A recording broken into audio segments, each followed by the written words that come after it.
माननीय सभासदों, माननीय सभापति जी,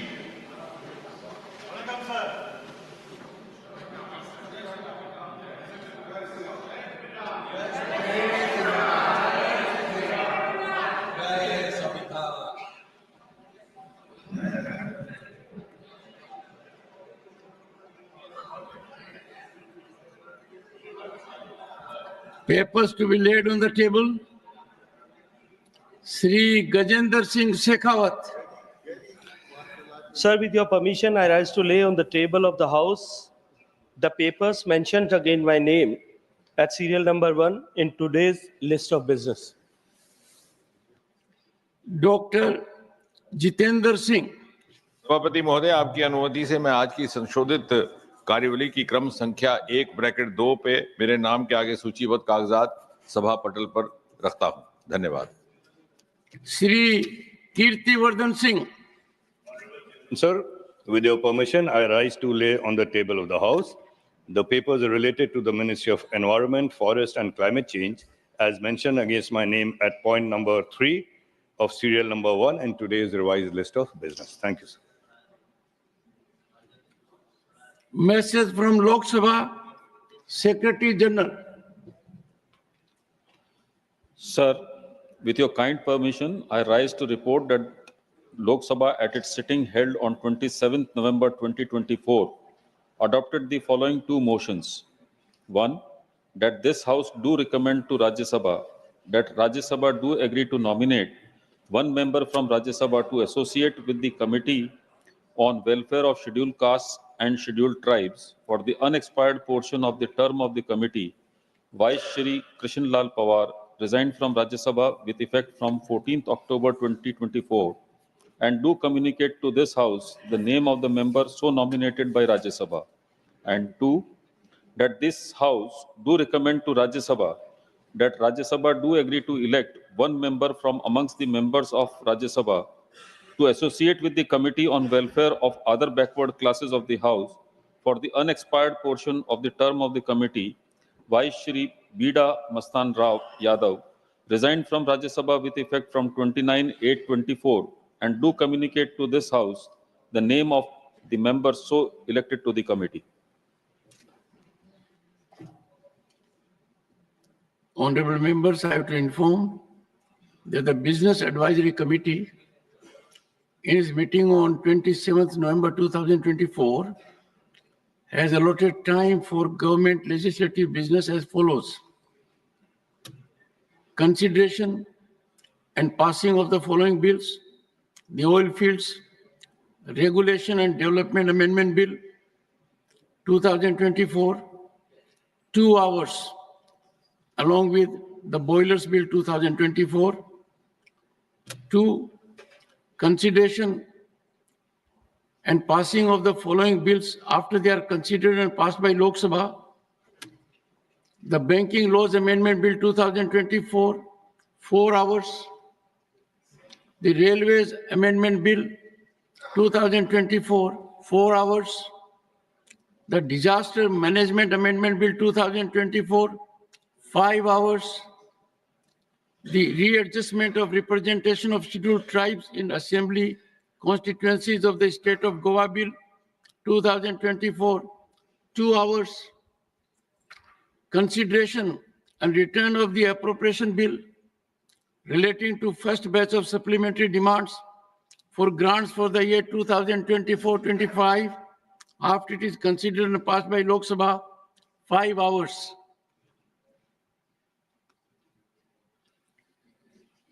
Dr. Jitendra Singh to move a motion for Chairman, election of one member of the Sri Chitra Tirunal. Thank you.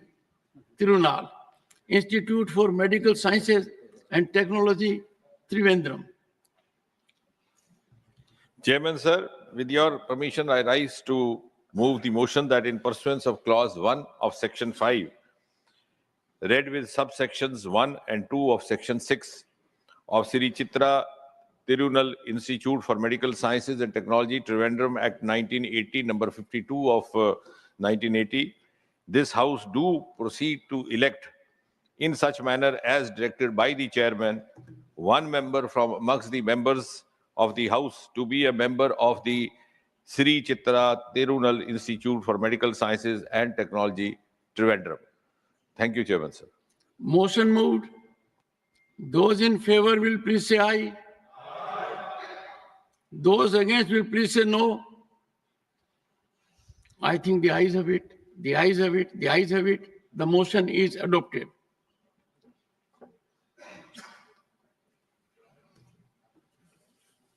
Honorable members, I have received 16 notices under Rule 267.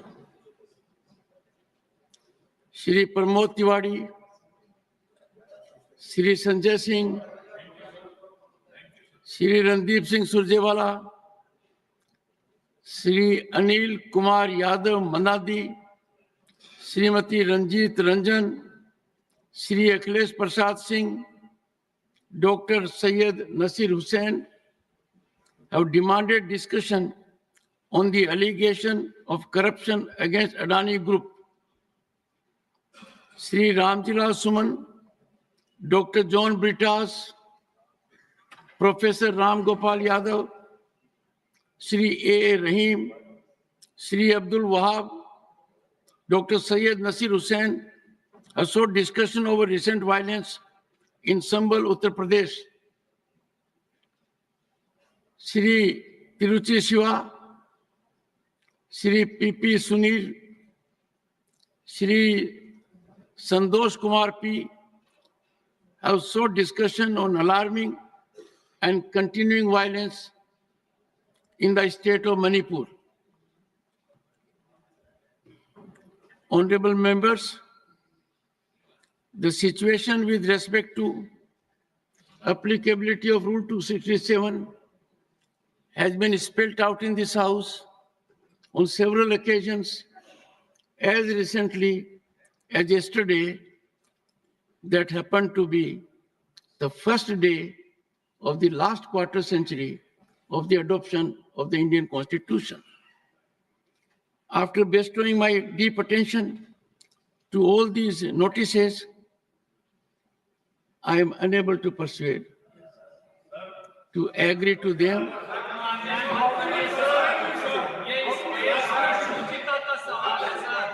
One second. Pramod ji, one second. I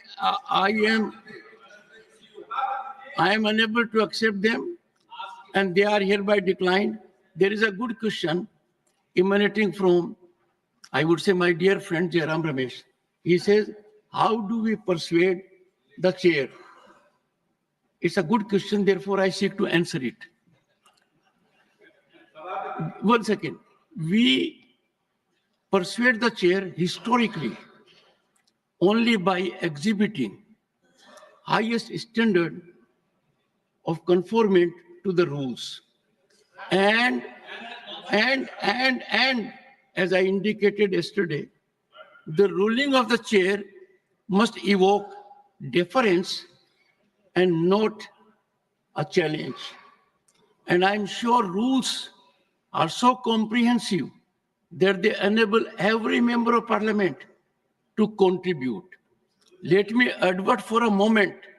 During last session, we had the occasion to make allocation of time, and we failed to utilize the time because of want of speakers.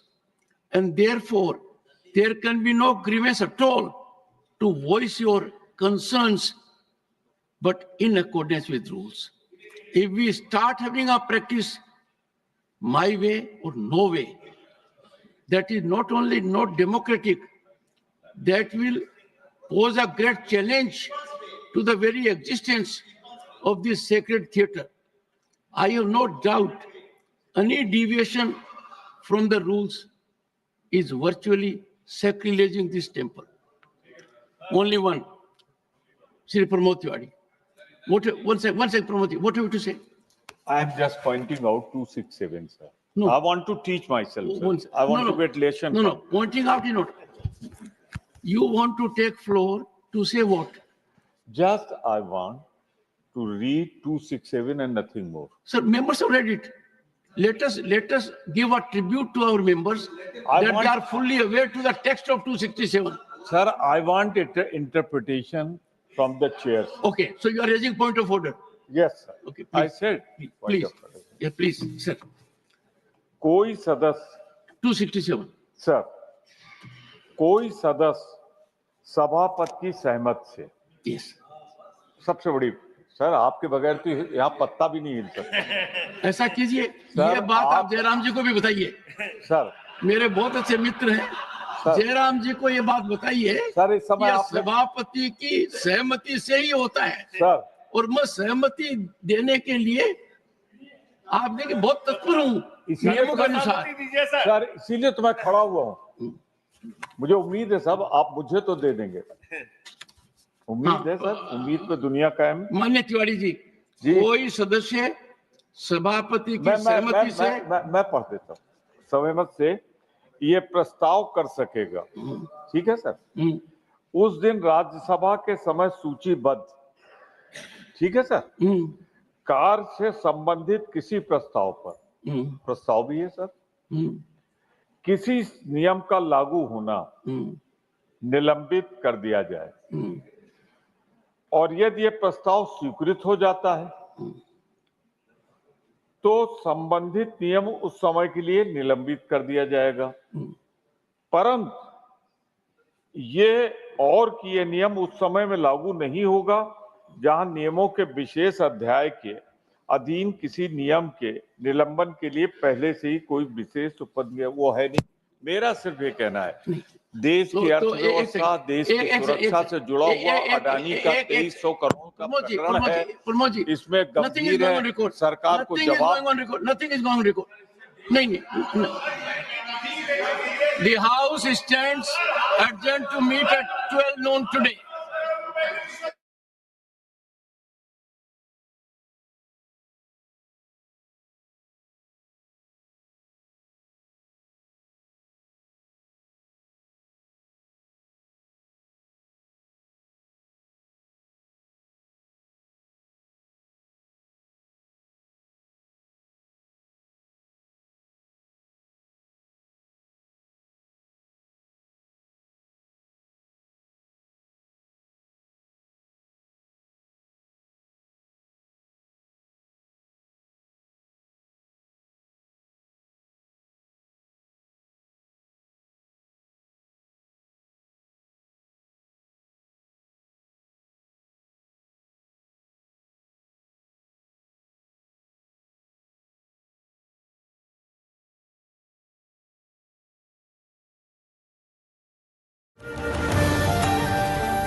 voice of India, Vatpo, and the sacred connection.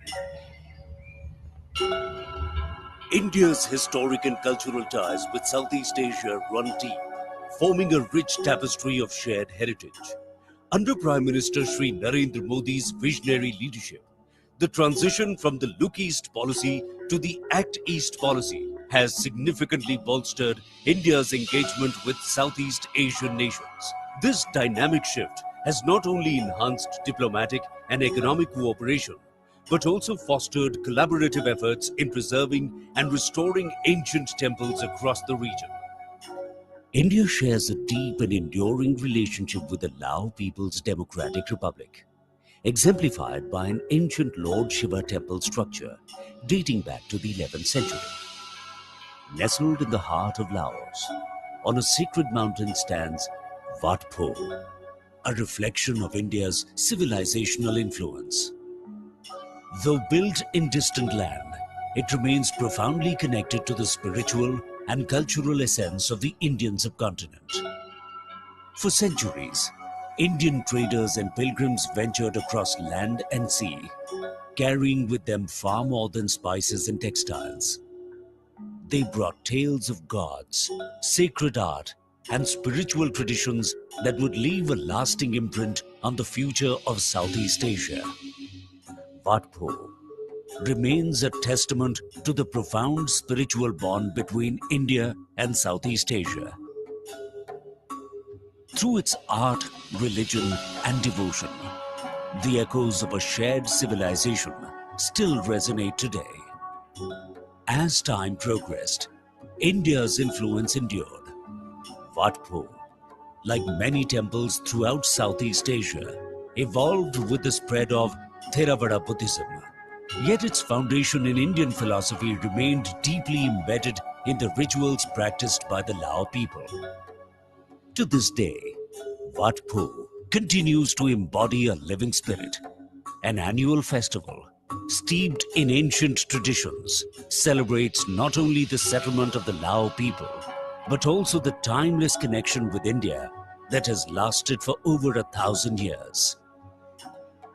In 2007, Government of India and Lao People's Democratic Republic jointly launched an initiative to preserve this shared cultural heritage for its posterity. The Archaeological Survey of India has been actively involved in the conservation of this UNESCO World Heritage Site for the last 15 years as per the conservation principles and in close coordination with UNESCO's expert advisory group and active participation of local artisans and craftsmen. This rich history of cultural exchange laid the foundation for the preservation efforts that continue today. Wat Po stands as a vibrant symbol of the enduring spiritual relationship between India and Southeast Asia. The whispers of a shared civilization continue to reverberate across time.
में हर साल संविधान दिवस के दिन 26 नवंबर को ही राष्ट्रीय कानून दिवस मनाया जाता है।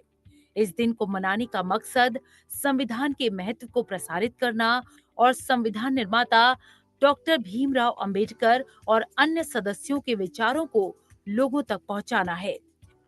इसी दिन संविधान सभा द्वारा भारत के संविधान को अपनाया गया था। हमारा संविधान जितना जीवंत है उतना ही संवेदनशील भी है। हमारा संविधान जितना जवाबदेह है उतना ही सक्षम भी है। खुद बाबा साहब भीमराव अंबेडकर ने संविधान के बारे में कहा था कि ये वर्केबल है, ये फ्लेक्सिबल है और शांति हो या युद्ध का समय इसमें देश को एकजुट रखने की ताकत है।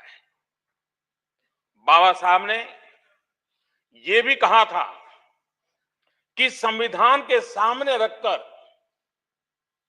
अगर कुछ गलत होता भी है तो उसमें गलती संविधान की नहीं बल्कि संविधान का पालन करवा रही संस्था की होगी। विधि दिवस मनाए जाने की परंपरा सबसे पहले सन 1979 में शुरू हुई। तब से हर साल ये दिवस पूरे भारत में राष्ट्रीय कानून दिवस के रूप में मनाया जाता है। इस दिवस को भारतीय संविधान दिवस के रूप में भी जाना जाता है। बता दें कि भारत के विधि आयोग ने 24 से 26 नवंबर 2017 तक राष्ट्रीय विधि दिवस मनाया। 2018 से संविधान दिवस के दिन ही राष्ट्रीय कानून दिवस मनाया जा रहा है। राष्ट्रीय कानून दिवस से जुड़ी कुछ खास बातें। 26 नवंबर 1949 को भारत की संविधान सभा ने संविधान को अंगीकृत किया था। संविधान को 2 साल 11 महीने और 18 दिनों में तैयार किया गया था। भारतीय संविधान को 26 जनवरी 1950 को लागू किया गया था।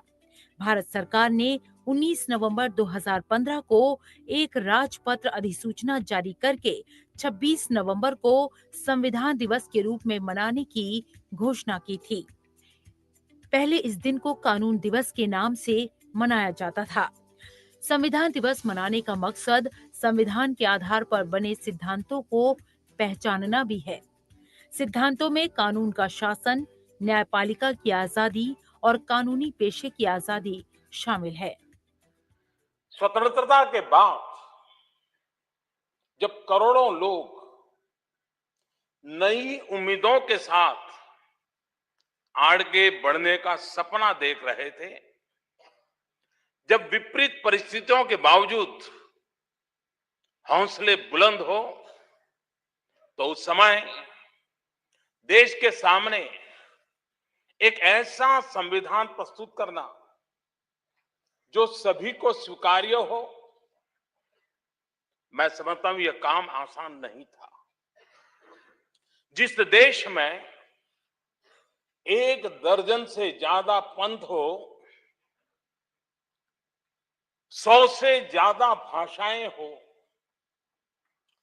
1700 से ज्यादा बोलियां हो, शहर हो, गांव हो, जंगल हो, कस्बे हो, दूर सुदूर लोग रहते हो, हर एक की अपनी आस्थाएं हो और उन्हें एक मंच पर लाना, सबकी आस्थाओं का सम्मान करने के बाद यह ऐतिहासिक दस्तावेज तैयार करना वो आसान काम नहीं था। इस हॉल में बैठा हुआ हर व्यक्ति इस बात का गवाह है कि समय के साथ हमारे संविधान ने हर परीक्षा को पार किया है। हमारे संविधान ने उन लोगों की हर आशंका को गलत साबित किया है जो कहते थे कि समय के साथ जो चुनौतियां देश के सामने आएगी उनका समाधान हमारा संविधान नहीं दे पाएगा। ऐसा कोई विषय नहीं जिसकी व्याख्या, जिस पर दिशा निर्देश हमें भारतीय संविधान में ना मिलते हो। दरअसल 1949 में 26 नवंबर ही वो खास दिन था जिस दिन संविधान को देश के समक्ष अंगीकृत किया गया था। हालांकि इसे 26 जनवरी 1950 को लागू किया गया था, लेकिन कानून बनने के बाद ही एक्ट लागू कर दिए गए थे। इसीलिए इस दिन को कानून दिवस के रूप में भी मनाते हैं।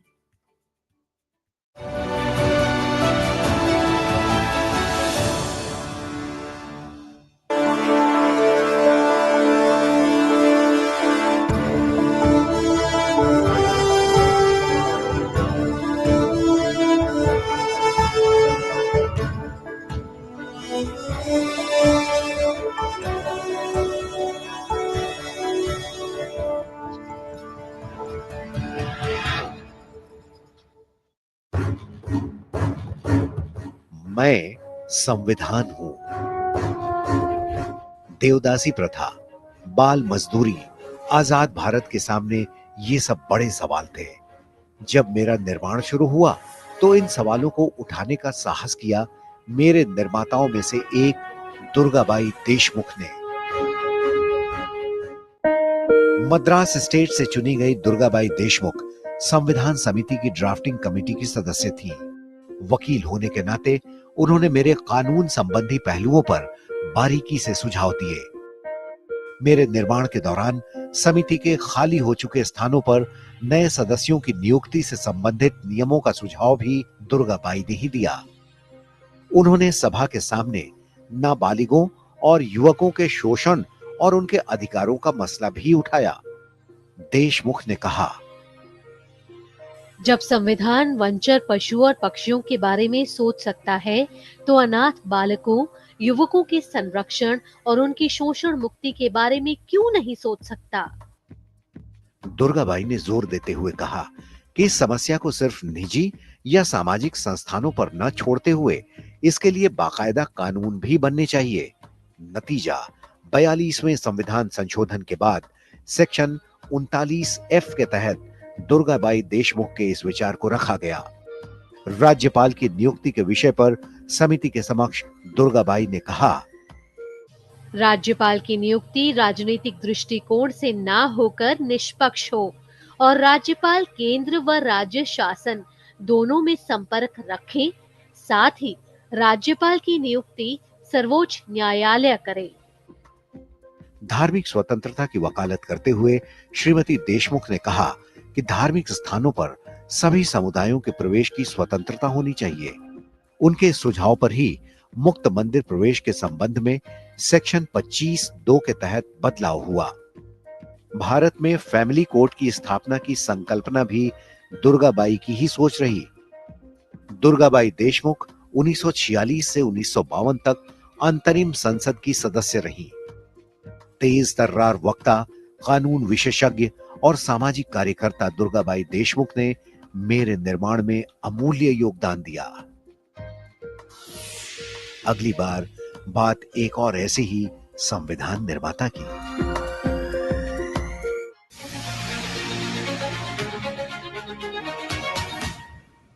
Hello and welcome viewers. You're watching In Depth with your host Kriti Mishra.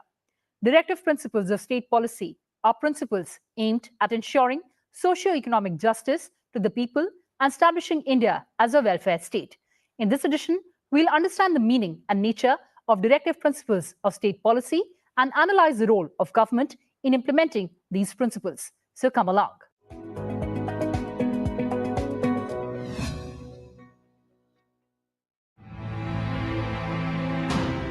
Part 4 of the Constitution of India contains the directive principles of the state policy.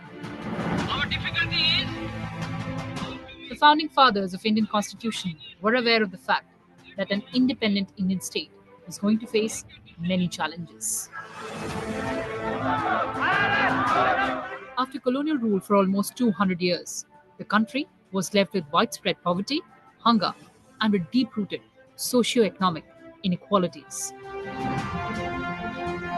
the framers of our constitution felt that certain policy directions, guidelines, or instructions for the governance of the country were required to handle these problems. Legislatures, executive, and administration of independent India were expected to exercise their powers in accordance with the directions and guidelines given in this part of the Constitution.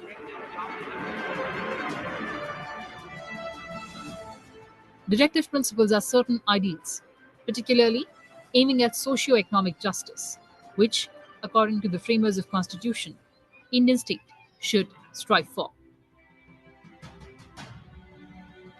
Dr. B.R. Ambedkar described directive principles as a novel feature of the Constitution. They are in the nature of general directions, instructions, or guidelines to the state. Directive principles embody the aspirations of the people of India, objectives and ideals which union and the state governments must bear in mind while making laws and formulating policies. The directive principles are the life-giving provisions of the Constitution. They represent the philosophy of social justice incorporated in the Constitution of India. Although directive principles are not legally binding by any court, they are fundamental in the governance of the country. They lay down a code of conduct for the legislatures, executive, and administrators of India to discharge their responsibility in tune with these ideals. Our difficulty is how to make the heterogeneous mess that we have today take a decision in common and march in a cooperative way on that road which is bound to lead us to unity.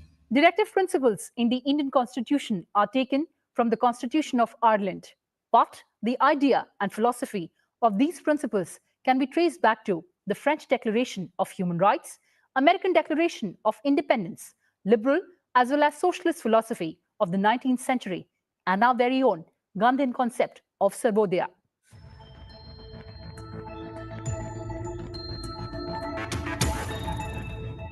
The directive principles contained in the Indian Constitution are taken from the Irish Constitution. The Irish themselves had, however, taken the ideas from the Constitution of Spain. The idea of such policies can be traced to the Declaration of Rights of Man, proclaimed in revolutionary France, and the Declaration of Independence by the American colonies. Similar guidelines were provided in the form of instruments of instruction in the Government of India Act 1935. Directive principles of state policy aim at making India a welfare state. The directive principles are classified on the basis of their ideological source and objectives. Article 38. The state shall strive to promote the welfare of the people by securing and protecting a social order, by ensuring social, economic, and political justice, and by minimizing inequalities in income, status, facilities, and opportunities. Article 39. The state shall, in particular, direct its policies towards securing right to an adequate means of livelihood to all the citizens. The ownership and control of material resources shall be organized in a manner to serve the common good. The state shall avoid concentration of wealth in few hands. Equal pay for equal work for both men and women. The protection of the strength and health of the workers. Childhood and youth shall not be exploited. Article 41. To secure the right to work, to education, and to public assistance in cases of unemployment, old age, sickness, and disability. Article 42. The state shall make provisions for securing just and humane conditions of work and for maternity leave. Article 43. The state shall endeavour to secure to all workers a living wage and a decent standard of life.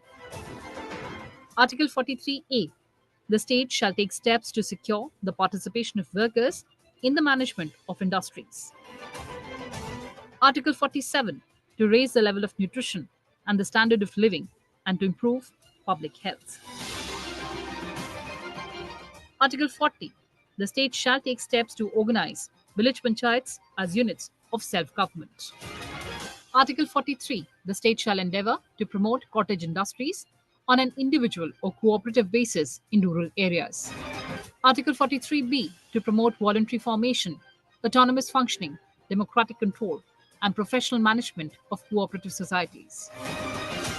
Article 46. The state shall promote educational and economic interests of the weaker sections of the people, particularly of the scheduled castes, scheduled tribes, and the other weaker sections.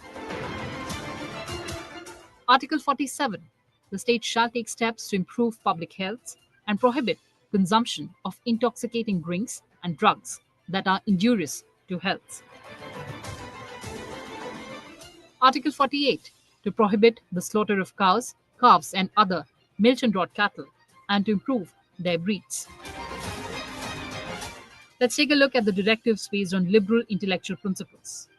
Article 44. The state shall endeavour to secure for the citizens a uniform civil code through the territory of India. Article 45. To provide early childhood care and education for all children until they complete the age of 6 years. Article 48. To organize agriculture and animal husbandry on modern and scientific lines. Article 48A. To protect and improve the environment and to safeguard the forests and wildlife of the country. Article 49. The state shall protect every monument or place of artistic or historic interest. Article 50. The state shall take steps to separate judiciary from executive in the public services of the state. Article 51. It declares that to establish international peace and security, the state shall endeavour to maintain just and honourable relations with the nations, foster respect for international law and treaty obligations, encourage settlement of international disputes by arbitration. For amending the directive principles of state policies, the constitutional amendment is required. It has to be passed by the special majority of both the houses of Parliament. 42 Constitutional Amendment 1976 introduced certain changes in Part 4 of the Constitution by adding new verdicts. Article 39A. To provide free legal aid to the poor. Article 43A. Participation of workers in management of industries. Article 48A. To protect and improve the environment. 44th Constitutional Amendment of 1978 inserted Section 2 to Article 38, which declares that the state in particular shall strive to minimize economic inequalities in income and eliminate inequalities in status, facilities, and opportunities, not amongst the individuals, but also amongst the groups. It also eliminated the right to property from the list of fundamental rights. 86th Amendment Act of 2002 changed the subject matter of Article 45 and made elementary education as a fundamental right under Article 21A.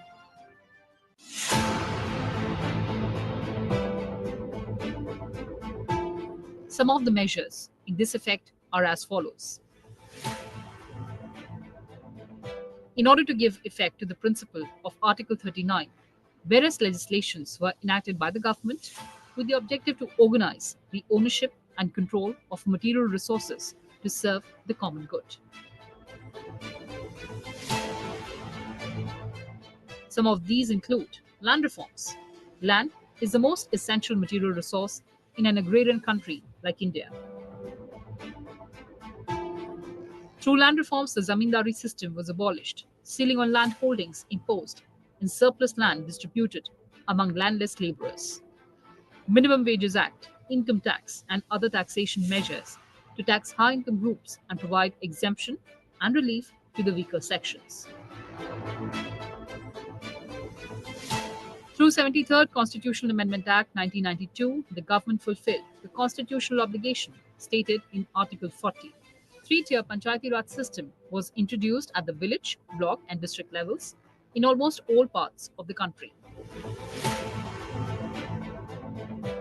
Cottage industries. To promote cottage industries, as per Article 43, the government has established several boards, such as Village Industries Board, Khadi and Village Industries Commission, All India Handicraft Board, Silk Board, Core Board, which provide essential help to cottage industries in finance and marketing. Government has also implemented provisions related to free and compulsory education as provided in Article 45, introduced by the 86th Constitutional Amendment, subsequently passed the Rights to Education Act 2009. Elementary education has been accepted as fundamental right of each child between 6 to 14 years of age. The emphasis on early childhood care and education in the newly unveiled National Education Policy seeks to realize the provisions of Article 45, which aim to provide for early childhood care and education for all children until they complete the age of 6 years.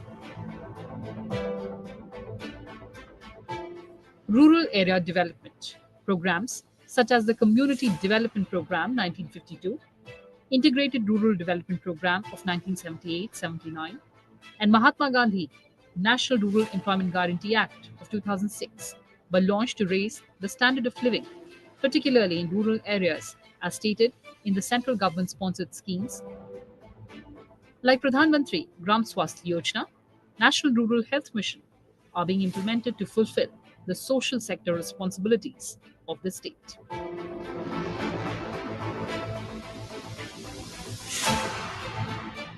The Wildlife Protection Act of 1972, the Forest Conservation Act of 1980, and the Environment Protection Act of 1986 have been enacted to safeguard the wildlife and the forests, respectively. The Water and Air Pollution Control Acts have provided for the establishment of Central Pollution Control Board. Heritage preservation. The Ancient and the Historical Monument and Archaeological Sites and Remains Act of 1958 has been enacted to protect the monuments, places, and objects of national importance.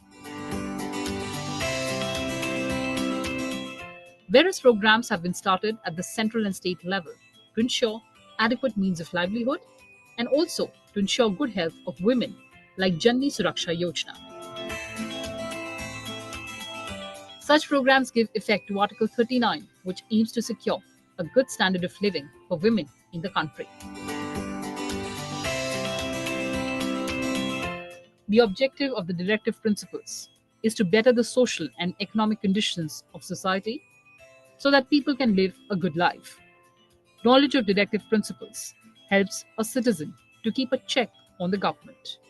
A citizen can use these directives as a measure of the performance of the government and can identify the scope where it lacks. Both fundamental rights and directive principles are essential features of the Indian Constitution. So, what is the distinction between fundamental right and directive principle of state policy? Let's find out. Cooperatives played a huge role in creating an economic model for rural development and providing employment to the poor people so that they can live a dignified life. On 6th of July 2021, the central government created Ministry of Cooperation for realizing the vision of Sehkar Se Samriddhi, that is, prosperity through cooperation, and give a new push to the cooperative movement. The Ministry of Cooperation was created by transferring the existing entries related to cooperation and cooperative in the business of the erstwhile Ministry of Agriculture, Cooperation and Farmers' Welfare. For the promotion of cooperative societies in the country, the word cooperatives was added after unions and associations in Article 19(1)(c) under Part 3 of the Constitution. This enables all the citizens to form cooperatives by giving it the status of fundamental right of citizens. A new Article 43B was added in the directive principles of the state policy. It says that the state shall endeavor to promote voluntary formation, autonomous functioning, democratic control, and professional management of the cooperative societies. The vision of the Ministry of Cooperation is to foster a cooperative ecosystem that empowers the marginalized, enhances rural development, and contributes to the overall socio-economic growth of the country. The government has taken various steps to implement directive principles of state policy. The Uniform Civil Code calls for the formulation of one law for India, which would be applicable to all religious communities in matters such as marriage, divorce, inheritance, and adoption.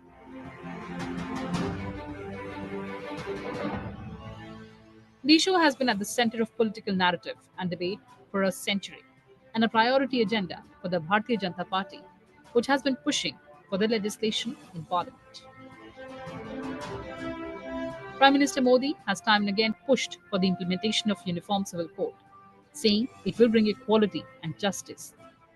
एक घर में परिवार के एक सदस्य के लिए एक कानून हो, परिवार के दूसरे सदस्य के लिए दूसरा कानून हो, तो क्या वो घर चल पाएगा क्या? कभी भी चल पाएगा क्या? फिर ऐसी दोहरी व्यवस्था से देश कैसे चल पाएगा?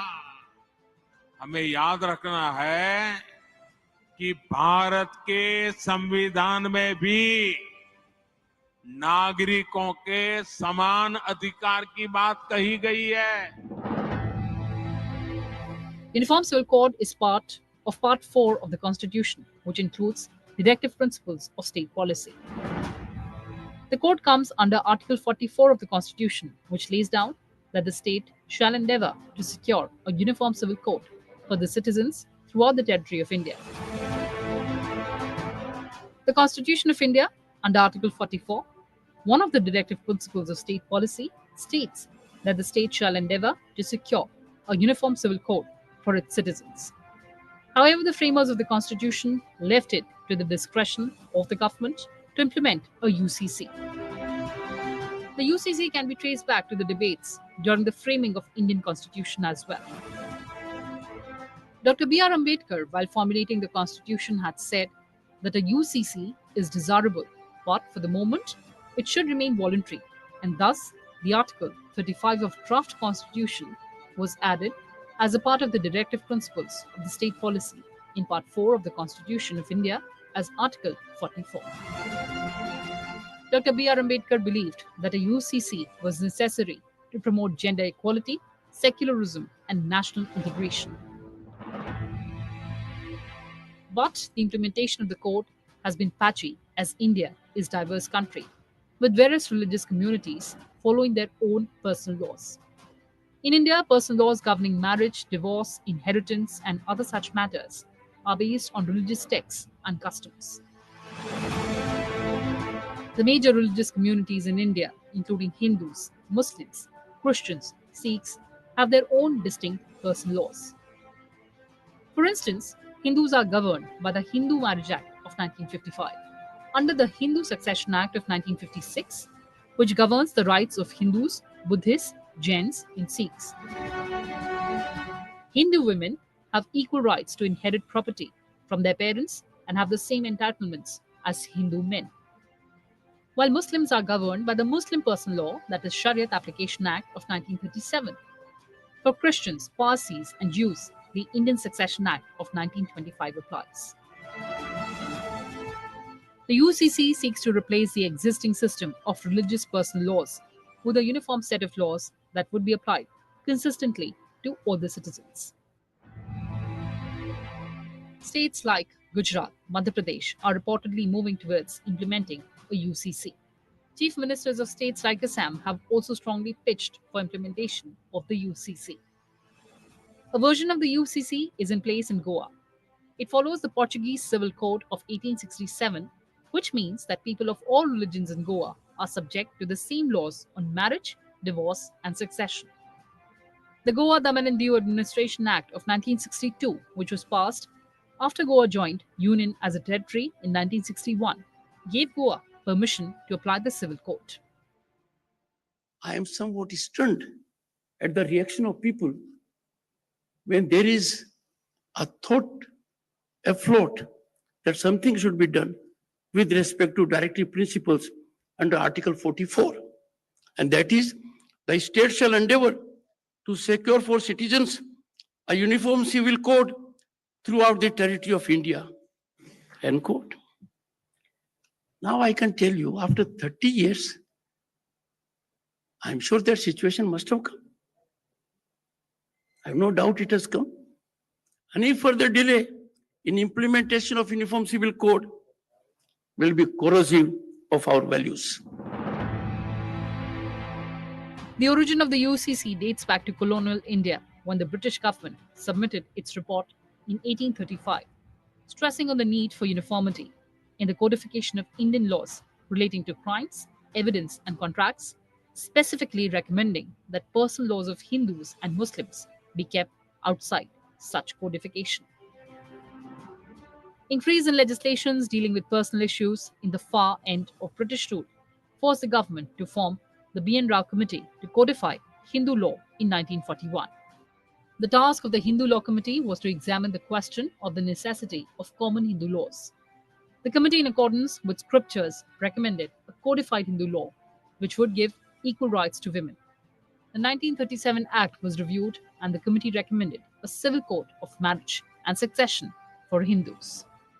Even after being non-justiciable, they hold equal relevance and significance as any other provision of the Constitution. Well, viewers, that's all we had for you in this edition. Thanks for watching and stay tuned to Sunset TV. Goodbye for now from my side.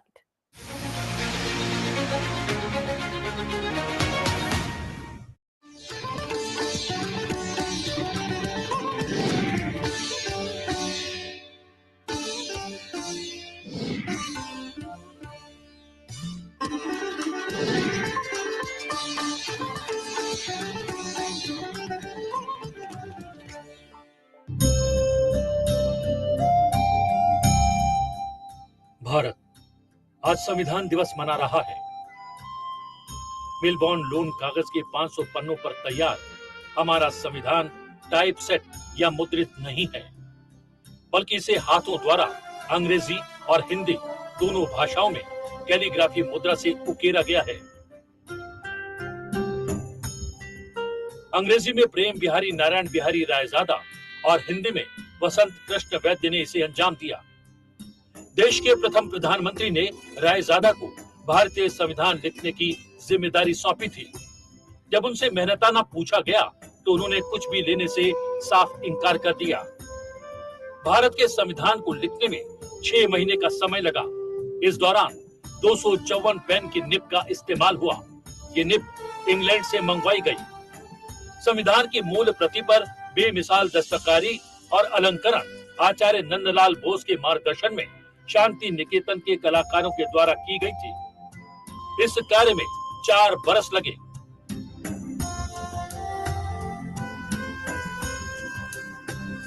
भारतीय संविधान की मूल प्रति की लंबाई 22 inch और चौड़ाई 16 inch है।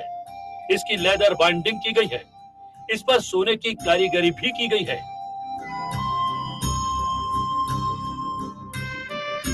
भारतीय संविधान की मूल प्रति का वजन 3.75 किलोग्राम है। हमारे संविधान की मूल प्रतियां संसद भवन के पुस्तकालय में वैज्ञानिक पद्धति के माध्यम से बक्सों में सुरक्षित रखी गई हैं। भारत के संविधान की बुनावट 1946 की कैबिनेट मिशन योजना के तहत संविधान सभा द्वारा की गई थी। इसकी पहली बैठक 9 दिसंबर 1946 को हुई। पहली मीटिंग में 9 महिलाओं सहित 207 सदस्यों ने हिस्सा लिया। शुरुआत में संविधान सभा में 379 सदस्य थे, लेकिन स्वतंत्रता और विभाजन के बाद ये संख्या घटकर 299 रह गई। संविधान को बनाने में 2 बरस 11 महीने और 18 दिन लगे। पहले 166 दिनों में संविधान सभा की बैठक हुई थी। संविधान का प्रत्येक भाग भारत के गौरवशाली इतिहास और अनुभव के एक विशेष चरण या चित्र के साथ शुरू होता है। इसमें लघु शैली में उकेरी गई कुल 22 कलाकृतियों और चित्रों के जरिए भारतीय उपमहाद्वीप के इतिहास के विभिन्न कालखंडों को दर्शाया गया है। इनमें सिंधु घाटी के मोहनजोदड़ो से लेकर राष्ट्रीय स्वतंत्रता आंदोलन तक का अनवरत सिलसिला देखा जा सकता है। 1999 में संविधान की पहली प्रति से 1200 ऑफसेट मुद्रित प्रतिलिपियां तैयार की गई। 26 नवंबर 2020 को केवड़िया गुजरात में हुए सम्मेलन में देश भर के पीठासीन अधिकारियों ने संविधान की प्रस्तावना का वाचन किया। भारत दुनिया का सबसे बड़ा गणतंत्र है। इसका संविधान भी विश्व का सबसे बड़ा हस्तलिखित संविधान है। भारतीय संविधान में 448 अनुच्छेद और 12 अनुसूचियां शामिल हैं। कुल 2000 संशोधनों के बाद संविधान का वास्तविक स्वरूप सामने आया था। संविधान की प्रस्तावना हम भारत के लोग से शुरू होती है। संविधान में नागरिकों के मूलभूत अधिकारों के अलावा मौलिक कर्तव्यों का भी वर्णन है।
माननीय सभासदों, माननीय सभापति जी,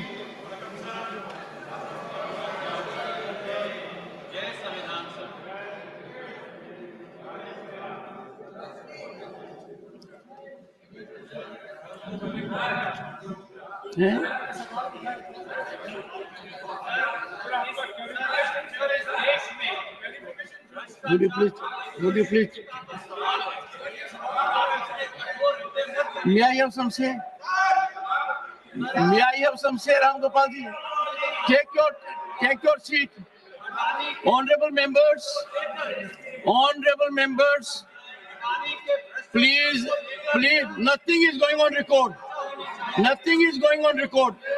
If you can't hear your chairman, nothing can go on record. Hear the chairman first. I have an appeal to make. I have an appeal to make. Nothing is going on record except what I will say. No. Honorable members, take your seat. Nothing has been on record. Honorable members, yesterday marked a historic milestone, the beginning of the final quarter century before our constitution turns 100.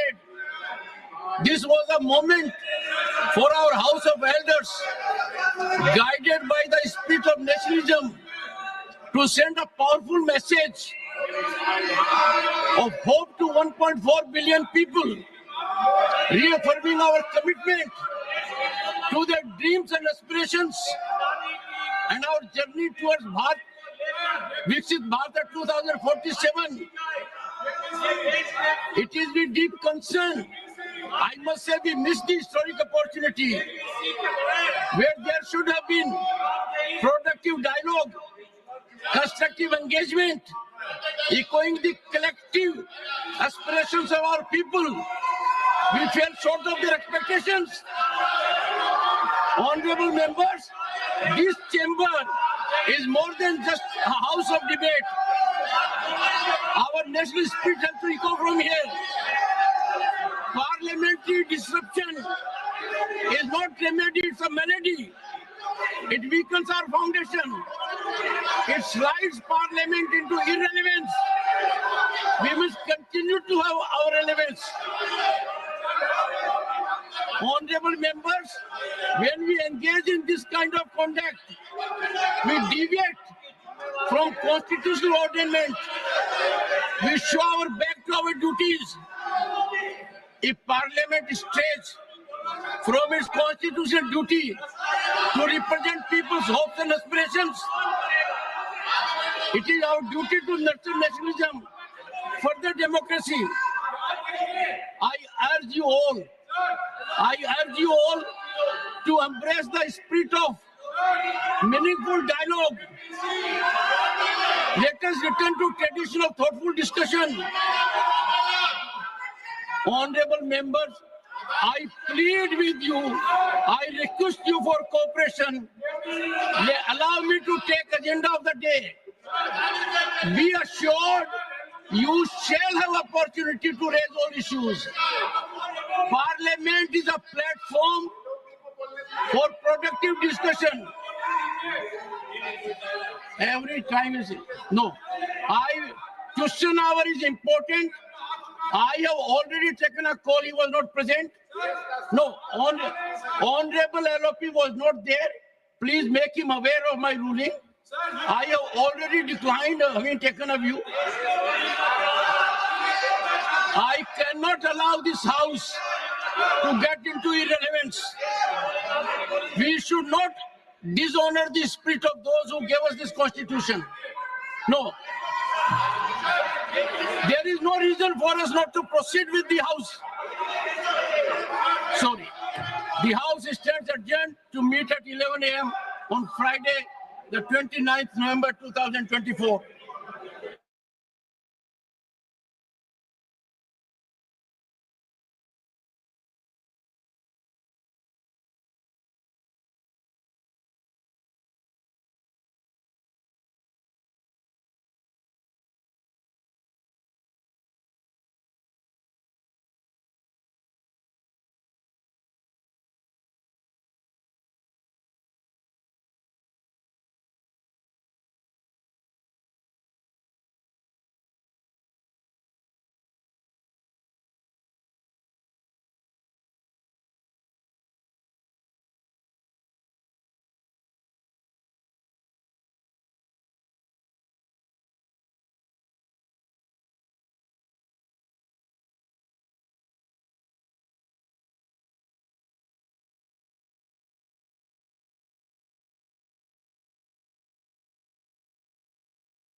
दिनांक 29 नवंबर 2024 को प्रातः 11 बजे तक के लिए स्थगित किया जाता है।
Namaskar viewers. Hello and welcome to this special broadcast on Sunset TV. I am Tina Jha. 1st of July 2024 ushered in a new era in India's legal sphere. 3 new criminal laws, Bharatiya Nyay Sanhita, Bharatiya Nagrik Suraksha Sanhita and the Bharatiya Sakshi Adhiniyam came into effect across the country on this day, replacing the archaic laws established during the colonial era.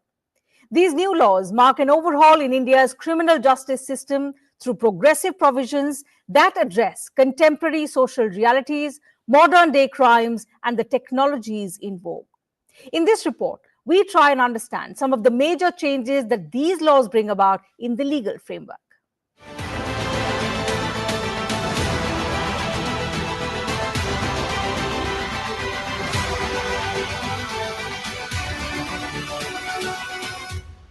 आजादी के 77 साल बाद आपराधिक न्याय प्रणाली, हमारी criminal justice system पूर्णतया स्वदेशी हो रही है और भारतीय इथोस के आधार पर ये चलेगी।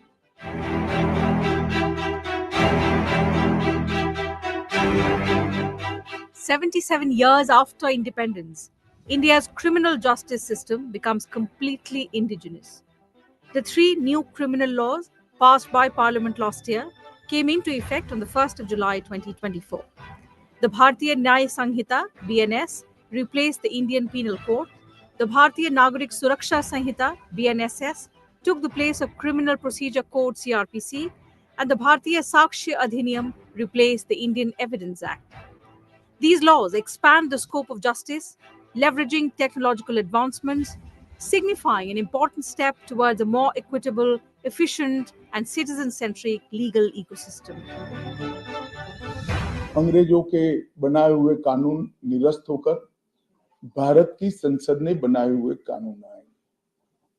दंड की जगह न्याय लेगा, देरी की जगह स्पीडी ट्रायल और स्पीडी जस्टिस मिलेगा, और पहले सिर्फ पुलिस के अधिकारों की रक्षा की गई थी, अब पीड़ितों के अधिकारों की रक्षा और जो कंप्लेनेंट है इसके भी अधिकारों की रक्षा करने का काम होगा। तो एक नए नजरिए के साथ ये तीनों कानून आज सुबह से ही, मतलब कल मध्य रात्रि से काम करना शुरू किए हैं। अब इंडियन पिनल कोड, जिसको आईपीसी कहते थे, 1860 से जो कानून था, इसकी जगह बीएनएस भारतीय न्याय संहिता आएगी। क्रिमिनल प्रोसीजर कोड, जिसको सीआरपीसी कहते थे, जो 1898 से अमल में था, इसकी जगह भारतीय नागरिक सुरक्षा संहिता बीएनएसएस आएंगे। और इंडियन एविडेंस एक्ट 1872 से जो इस देश की क्रिमिनल जस्टिस सिस्टम को गवर्न करता था, इसकी जगह भारतीय साक्ष्य अधिनियम बीएसए लागू होगा।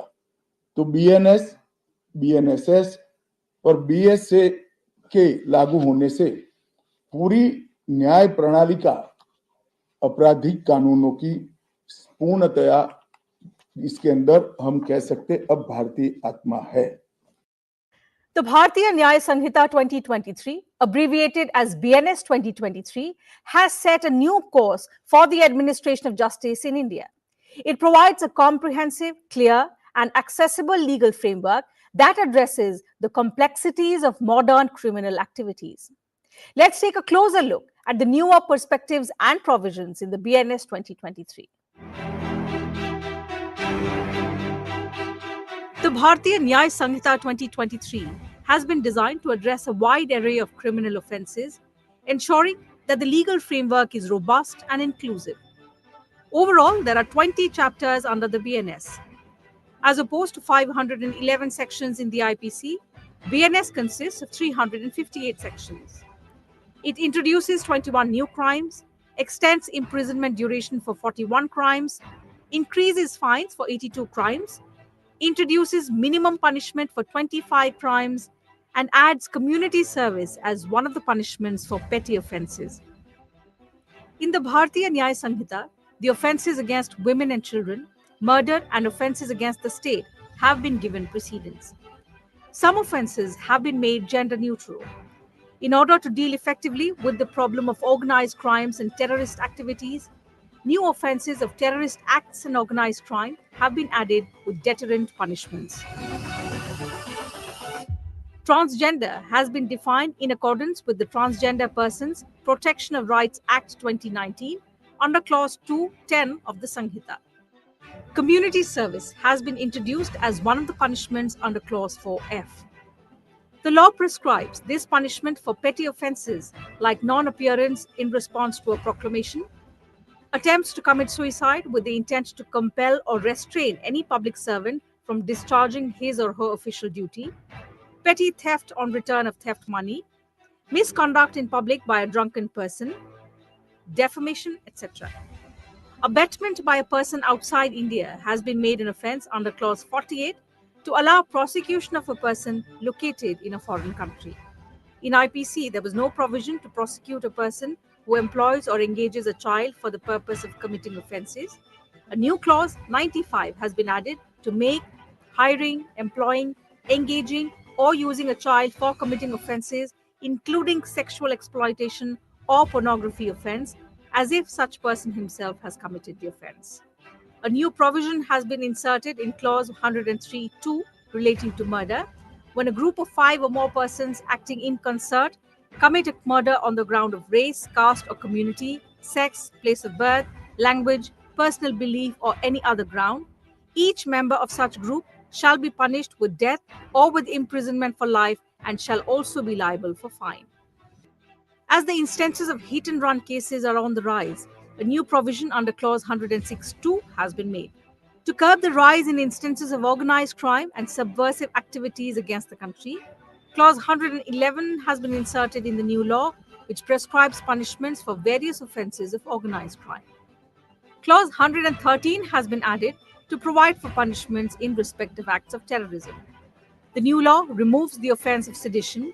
Instead, a new offence relating to act of endangering sovereignty, unity and integrity of India has been added under clause 152.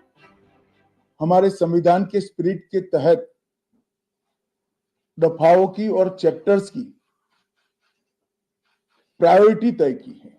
सबसे पहली प्रायोरिटी महिलाओं और बच्चों के अपराध को दी गई है और मैं मानता हूं कि ये करने की बहुत समय से पहले जरूरत थी। सालों से देश भर में मॉब लिंचिंग के अपराध के लिए कानून में कोई प्रावधान नहीं था।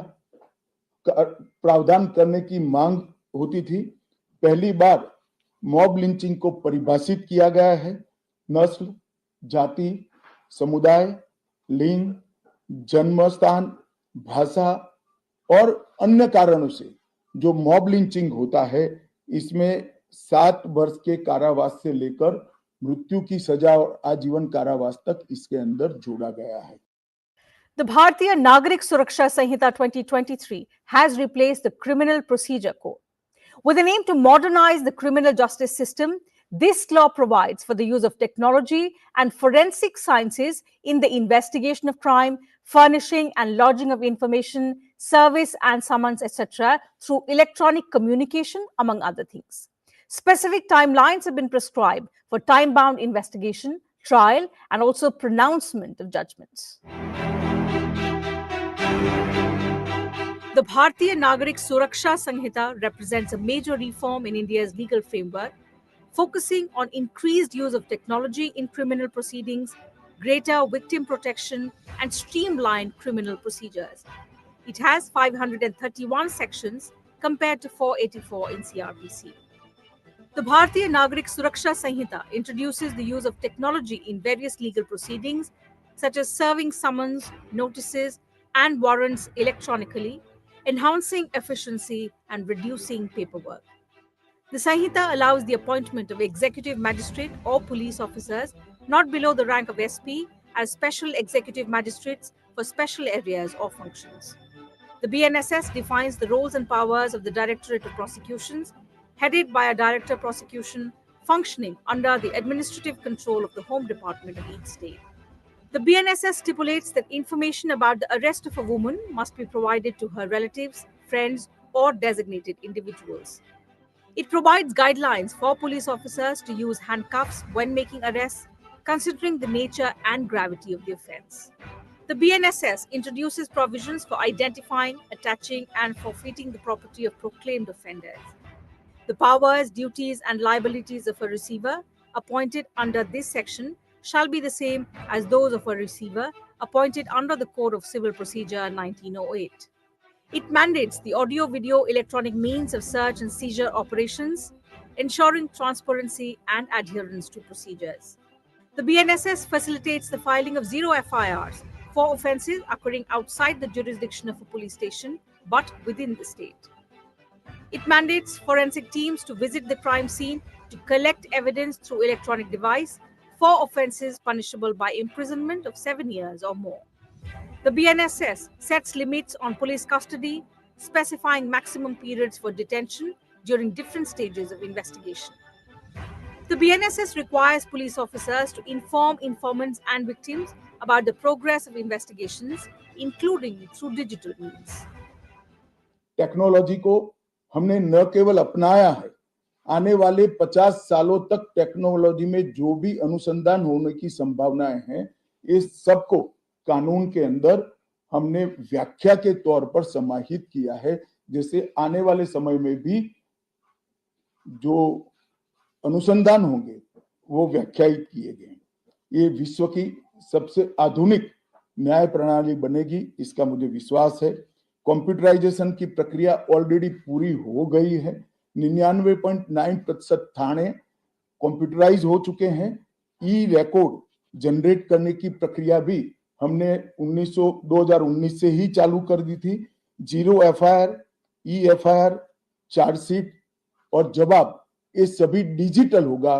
किसी को बड़े बड़े जेरोक्स निकालकर करने की जरूरत नहीं है। 1 लाख पेज की चार्जशीट भी एक छोटे से पेन ड्राइव से जजेस के सामने जाएगी और पक्षकर्ताओं को दिए जाएगी। 90 दिन के अंदर इस कानून में पीड़ित को, जिन्होंने न्याय की गुहार की है, उनको अपने केस का प्रोग्रेस ऑटोमेटिकली ऑनलाइन भेजा जाएगा। हमने इसके अंदर 7 साल और उससे ज्यादा सजा वाले सभी गुना में फॉरेंसिक की टीम की विजिट को कंपलसरी कर फॉरेंसिक एविडेंस को कानूनी जामा पहनाने का काम किया है। मैं मानता हूं कि इससे बहुत फायदा होगा। दोष सिद्धि का प्रमाण हम बहुत आगे तक ले जा पाएंगे। साक्ष्यों की रिकॉर्डिंग और जांच पड़ताल में रिकॉर्डिंग की अनुमति दी है। वीडियोग्राफी को सर्च और सीजर के वक्त पर अनिवार्य किया है, जिससे किसी को फंसाने की कोई साजिश न हो पाए। ई बयान बलात्कार की पीड़िता का या छेड़खानी की पीड़िता का ई बयान को भी कानूनी माना गया है और कोर्ट में ऑडियो वीडियो के माध्यम से पेशी करने का भी प्रावधान हमने किया है। ई पेशी में गवाह, आरोपी, विशेषज्ञ और पीड़ित सभी को कानूनी जामा पहनाने का काम किया है। इसमें जो फॉरेंसिक विजिट को अनिवार्य बनाया गया है, इसको हमने दूरदर्शिता पूर्वक काम कर नेशनल फॉरेंसिक साइंस लेबोरेटरी 2020 में बनाकर इसके लिए ट्रेन मैन पावर का सर्जन का काम ऑलरेडी कर चुके हैं।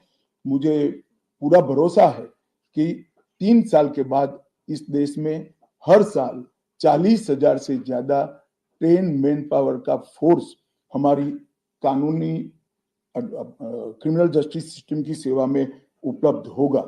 कन्विक्शन का रेशियो इसके माध्यम से 90% तक ले जाने का हमने प्रावधान किया है। The third criminal law is the Bharatiya Sakshi Adhiniyam 2023, which has come in place of the Indian Evidence Act 1872. It has 170 sections compared to the Indian Evidence Act, which had 166. The BSA embraces electronic evidence and online testimony, representing a dramatic stride towards modernizing the system to reflect contemporary challenges, particularly those of the digital age. In this report, let's understand the changes the BSA brings about, paving the way for a more efficient, accessible, and modern justice system. The Indian Evidence Act of 1872 established a comprehensive framework for admissibility of evidence in a crime.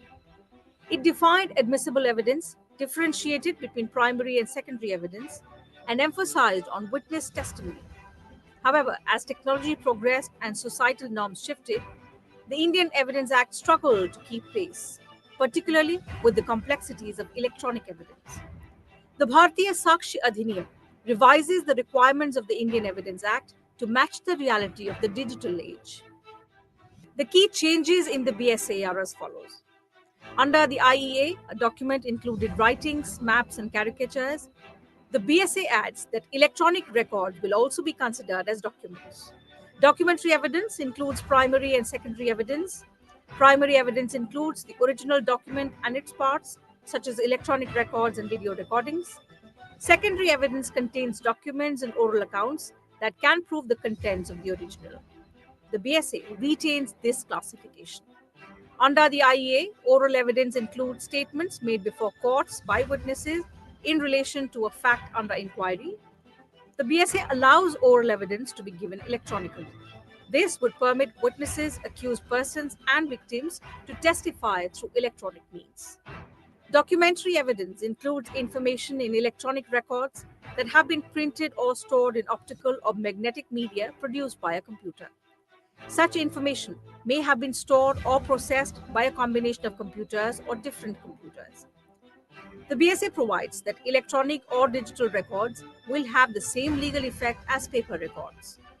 It expands electronic records to include information stored in semiconductor memory or any communication devices like smartphones, laptops, etc. This will also include records on emails, server logs, smartphones, locational evidence, and voicemails. The BSA expands secondary evidence to include oral and written admissions and the testimony of a person who has examined the document and is skilled to examine the documents. A joint trial refers to the trial of more than one person for the same offense. The IEA stated that in a joint trial, if a confession made by one of the accused, which also affects other accused, is proven, it will be treated as a confession against both. The BSA adds an explanation to this provision. It states that a trial of multiple persons where an accused has absconded or has not responded to an arrest warrant will be treated as a joint trial. साक्ष्यों के संबंध में भी technology को हमने बढ़ावा दिया है। इलेक्ट्रॉनिक साक्ष्यों के प्रति विश्वसनीयता बढ़े, इसके लिए कानूनी प्रावधान कड़े किए हैं। सर्वर लॉग, स्थान संबंधी साक्ष्य और वॉइसमेल, ये सब की व्याख्याएं की गई है। अब न्याय प्रक्रिया संविधान की 8वीं अनुसूची में आने वाली सभी भाषाओं में काम करती हो जाएगी। In order to ensure successful implementation of the three laws, the government has adopted a comprehensive approach encompassing thorough training programs for law enforcement personnel and legal practitioners. Awareness campaigns, workshops, conferences, and webinars are being conducted across the country to familiarize stakeholders with the new provisions, fostering a seamless transition. The implementation of the three criminal laws, BNS, BNSS, and BSA, came 6 months after their enactment, following extensive consultations with various stakeholders, including judges, governors, chief ministers, civil servants, police officers, collectorate, MPs, and legislative assemblies. Home Minister Amit Shah conducted 158 meetings to examine the 3,200 suggestions received, resulting in the drafting of a modern set of criminal laws that leverage technology to modernize India's criminal justice system. The bills were referred to a parliamentary standing committee, and most of its recommendations were accepted by the government before presenting the bills to Parliament for approval. All three laws were discussed in the Lok Sabha for a total of 9 hours and 29 minutes, in which 34 members participated and gave their views. While in the Rajya Sabha, it was discussed for 6 hours and 17 minutes, in which 40 members participated. That's it from us on this broadcast. Thank you for your time.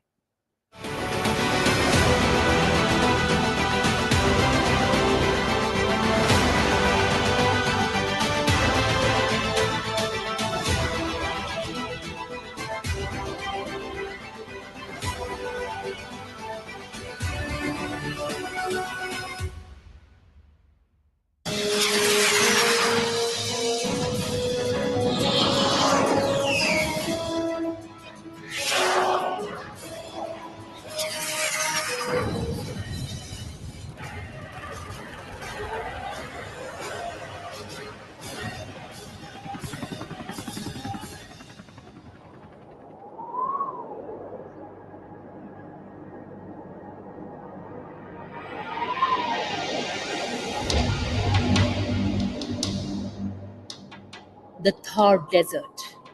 one of the largest deserts in the world.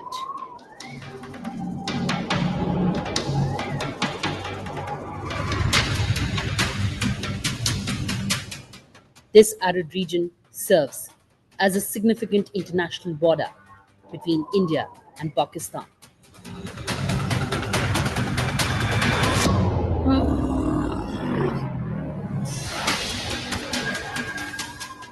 Making it a focal point for security. One of the most critical frontiers for India's border security force. They brave extreme temperatures and rugged terrain.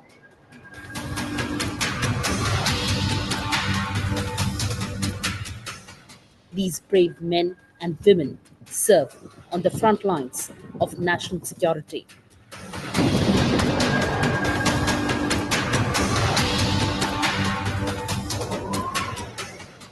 Sunset TV gets a unique opportunity to visit border outposts of Border Security Force at the Indo-Pak border in the Thar Desert to tell you the tale of valor and unflinching commitment of the Border Security Force.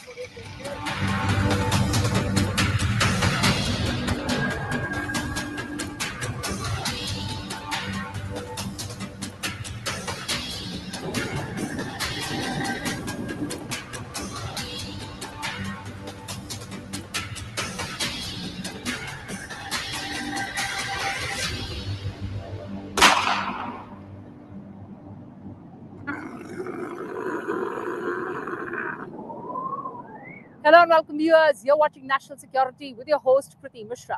And in this edition, we'll focus on world's largest border guarding force, India's first line of defense, the BSF. We are at the international border of India and Pakistan in Jaisalmer, next to the zero line.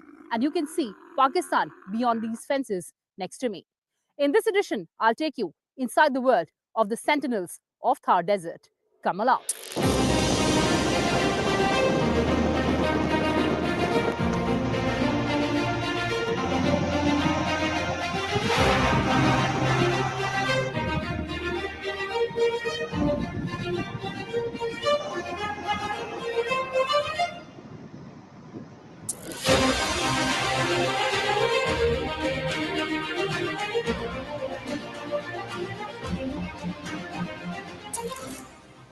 Spanning approximately 2 lakh square kilometers, the Thar is primarily located in northwestern India, extending into southeastern Pakistan. Its strategic importance is underscored by the historical tensions and conflicts between the two countries.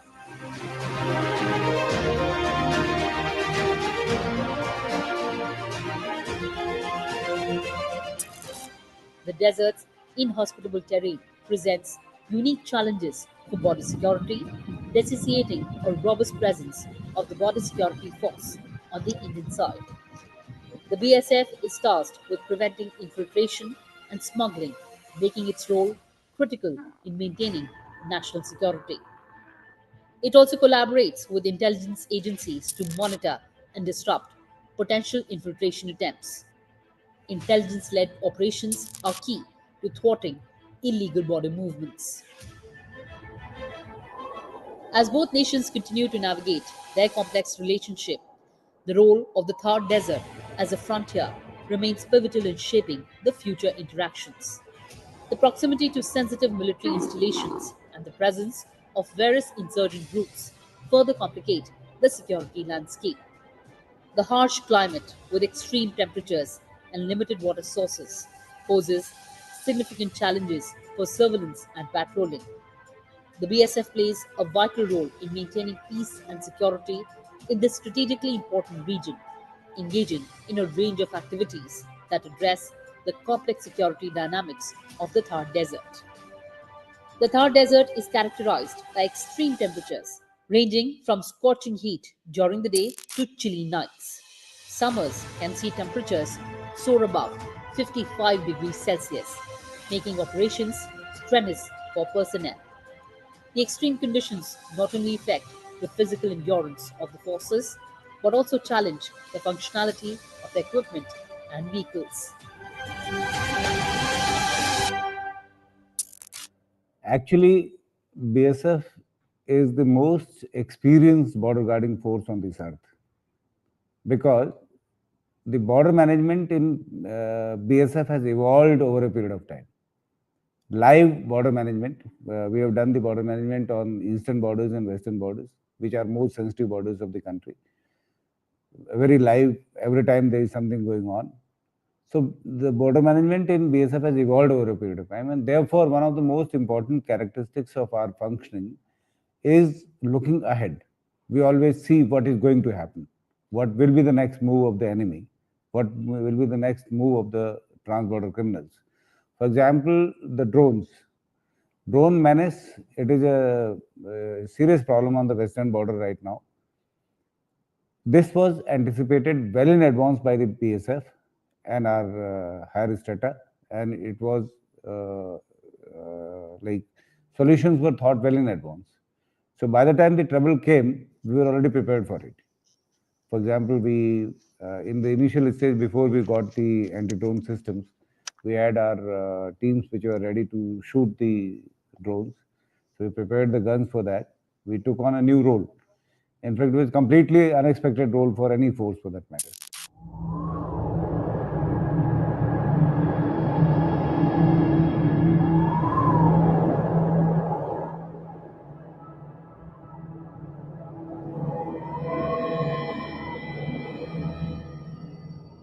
The desert's landscape is marked by shifting sand dunes, rocky outcrops, and sparse vegetation, making navigation difficult.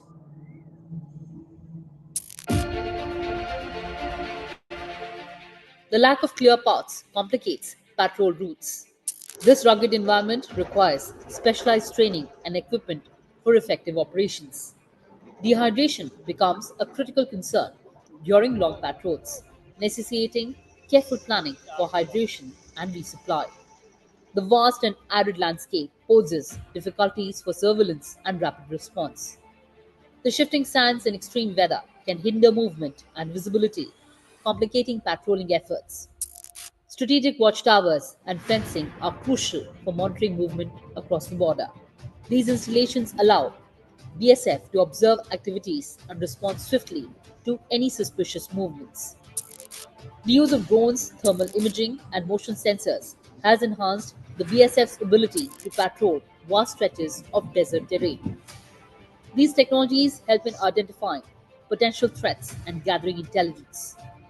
Continuous patrolling by foot and vehicle ensures that BSF personnel maintain a physical presence, deterring illegal activities and reassuring local communities.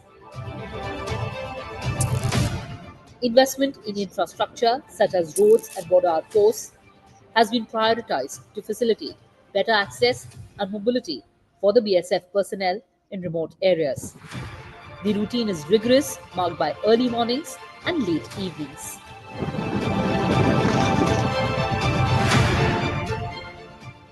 यहाँ गर्मी के दिनों में temperature 50 से 55 degree के बीच में रहता है, जिसमें धूल भरी आंधियां चलती हैं एवं टेम्परेचर बढ़ने की वजह से मेडिकल इश्यूज आते हैं, जिन्हें नेगोशिएट करने के लिए हम लोग यहाँ पे कंटिन्यू लिक्विड डाइट लेते हैं। पहनावे में हम पटका, फुल बाजू कपड़े एवं चश्मा का इस्तेमाल करते हैं, जो गोगल हमें आँखों की प्रोटेक्शन के लिए बहुत ज़रूरी है। और इस एरिया में यहाँ पे सांप, बिच्छू काफ़ी निकलते हैं, जिनसे भी हम नेगोशिएट करने के लिए टॉर्च और हर टाइम कपड़े को, जूते को बहुत ही सावधानी के साथ और उसको चेक करके ही पहनते हैं। इसके अलावा यहाँ पे रात के समय टेम्परेचर काफ़ी डाउन होता है और दिन में काफ़ी ज़्यादा होता है। इस वेरिएशन की वजह से भी स्वास्थ्य संबंधी काफ़ी तकलीफ़ें होती हैं। बट यहाँ पे हमें सुविधाओं के तौर पे यहाँ पे वाटर कूलर्स, सोलर कूलर्स और अकोमोडेशन काफ़ी अच्छा प्रोवाइड करवाया गया है। इसके साथ ही हमें ट्रेनिंग भी उस तरह दी गई है कि हम इन सभी चीज़ों को नेगोशिएट करते हुए और यहाँ बहुत ही अच्छे ढंग से और चाक चौबंद ड्यूटी करते हैं।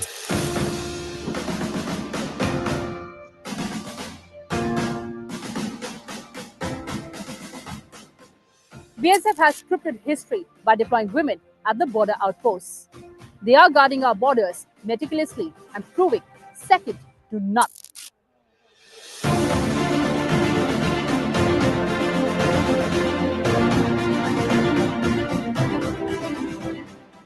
The integration of women into the BSF began in 1980s, reflecting a broader trend of women's increasing participation in defense and security roles in India. Initially, women were limited to non-combat roles, but over time, their responsibilities expanded to include frontline duties. Today, women in the BSF are involved in various functions, from surveillance and patrolling to intelligence gathering and community outreach. Women BSF personnel are actively engaged in patrolling the Thar Desert, a task that demands physical endurance, mental resilience, and quick decision making. This inclusion of women has significantly enhanced security operations. Their unique perspectives and approaches to problem solving contribute to more comprehensive security strategies.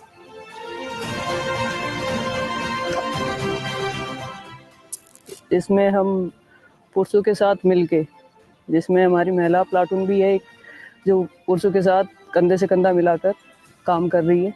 Border में difficulty आती हैं, border हर तरीके का है, लेकिन जो BSF की सिखलाई है वो इस तरीके की है कि हम इन सभी डिफ़िकल्टीज़ को काउंटर कर रहे हैं और आने वाले समय में जो महिलाएं हैं इससे भी अच्छा काम करेंगी और ये हमारे लिए बहुत गर्व की बात है कि हम देश सेवा कर रहे हैं। और हमारे परिवार हमें देखता है या परिवार में जब हम जाते हैं, समाज हमें देखता है, तो काफ़ी हमें गर्व महसूस होता है कि हम इस बीएसएफ के एक पार्ट हैं और इस बीएसएफ के थ्रू हम देश सेवा कर रहे हैं। ज्वाइन करने के बाद 1 साल की लगभग ट्रेनिंग होती है, तो उसमें हमें सब कुछ सिखाया जाता है कि क्या-क्या आपको वहाँ पे जाके सिचुएशंस आपको टैकल करनी पड़ेंगी। बाकी वो डिपेंड करता है कि आपकी लोकेशन कहाँ है, आप कहाँ डिप्लॉय किए गए हैं। जैसे कि यहाँ इस वाले टेरेन में मेनली डिफ़िकल्टीज़ जो हैं, यहाँ का टेम्परेचर जो है वो ज़्यादा डिफ़िकल्ट है। समर्स में लगभग यहाँ पे टेम्परेचर 55 क्रॉस कर जाता है, 55 डिग्रीज़, एंड विंटर्स में यहाँ पे 0 डिग्रीज़ और -1 डिग्री तक टेम्परेचर हो जाता है। तो मेनली यहाँ पे जो वेदर कंडीशंस हैं वो ज़्यादा डिफ़िकल्टी हैं। बाकी यहाँ पे बहुत सारे, जैसे रात को पेट्रोलिंग वगैरह करते टाइम यहाँ पे रेप्टाइल्स बहुत ज़्यादा निकलते हैं, तो उनसे थोड़ा बचाव करना एंड यही चीज़ जो है सबसे ज़्यादा मतलब जवानों को बॉदर करती है। महिला होने के नाम से तो सर सबसे पहले तो जो हम घर छोड़ के आते हैं, सबसे बड़ा चैलेंज तो वही होता है। और जिन्होंने शादी कर रखी, बच्चे हैं, बच्चे छोड़ के आना, उनको मतलब कि छोड़ना बहुत मुश्किल होता है। और मौसम के हिसाब से देखा जाए तो जैसे इधर गर्मी में टेम्परेचर बिल्कुल हाई हो जाता है और सर्दियों में 0 हो जाता है, उसमें थोड़ी दिक्कत आती है। तो कि मौसम के हिसाब से हम ढल जाते हैं, जैसा मौसम होता है वैसे अपने आप को ढाल लेते हैं। Women serving in the BSF are not just personnel, they are role models for future generations. Their presence encourages young girls to pursue careers in defense and security, challenging traditional gender norms. Breaking stereotypes, these women empower others in their communities. They demonstrate that women can excel in demanding roles, inspiring change in societal attitudes. As the BSF continues to evolve, the presence of women will play a critical role in shaping the future of border security force in India. By overcoming challenges and serving as role models, women in the BSF are paving the way for a more inclusive and effective security force, ensuring the safety and stability of the nation.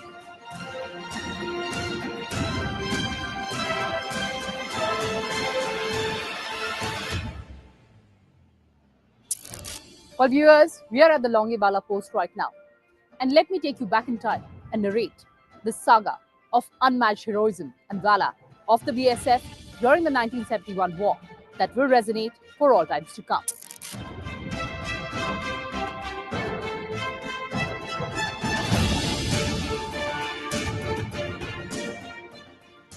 Longewala is a strategic outpost located in the Thar Desert of Rajasthan. It holds historical significance due to its role in the 1971 Indo-Pak War, when it became a focal point of military engagement. The BSF plays a crucial role in securing this area, ensuring the safety of the border and maintaining peace.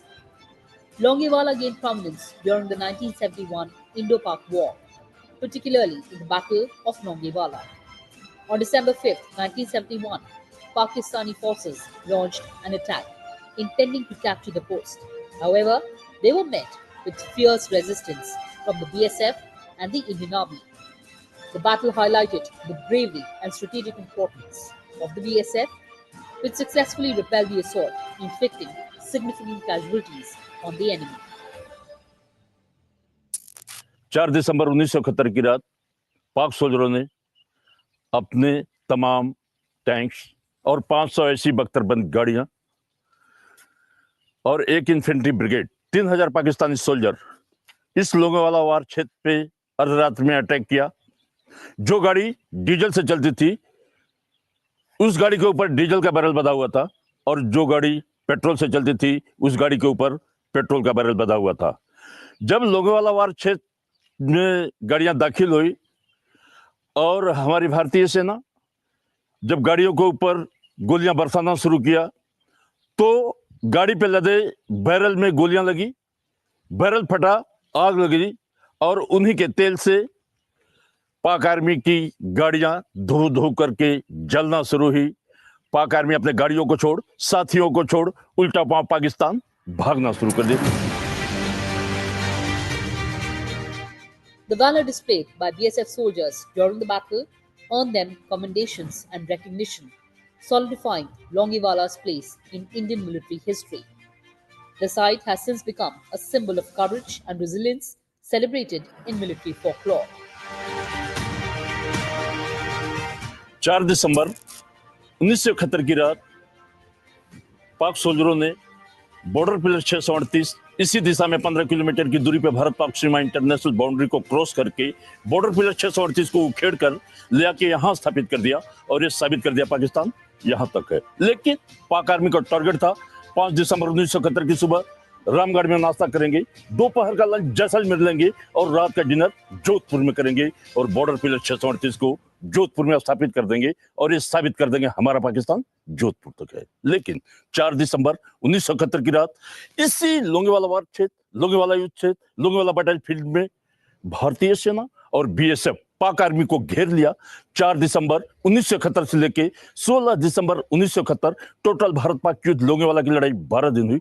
16 दिसंबर 1971 की शाम को इसी लोंगेवाला वार क्षेत्र, लोंगेवाला युद्ध क्षेत्र, Longewala battle field में पाक army अपने घुटने टेक दिए, अपने हथियार डाल दिया और अपने हाथ ऊपर कर दिया। बोला भारत आप जीते, हम हारे।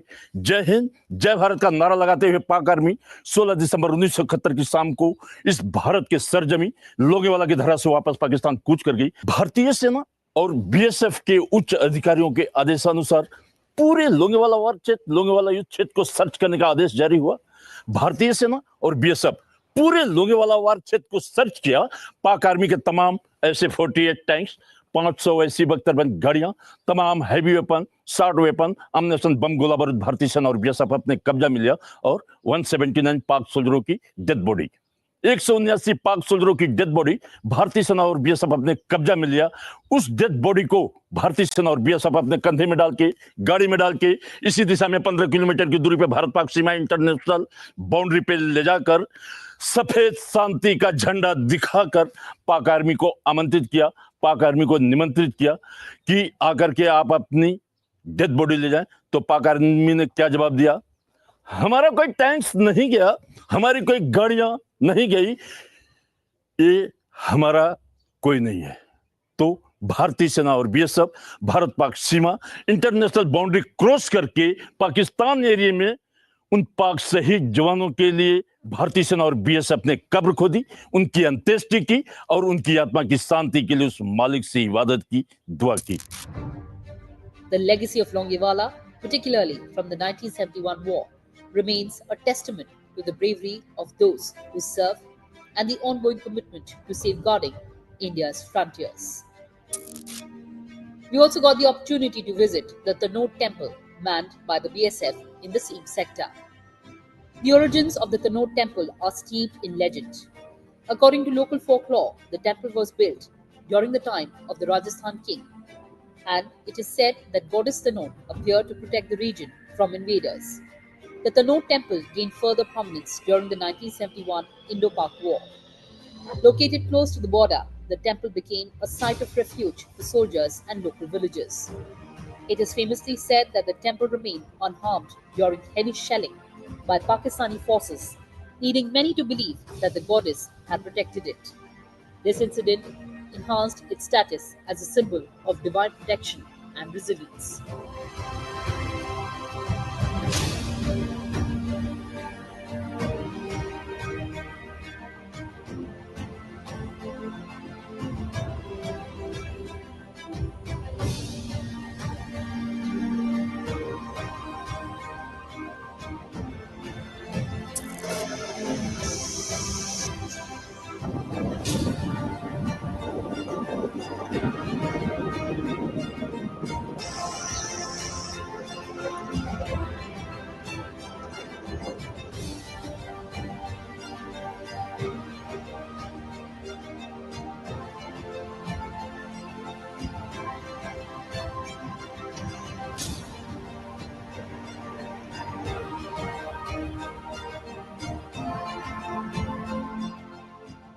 As dusk descends, the likelihood of illegal infiltration increases, mandating heightened vigilance from the BSF.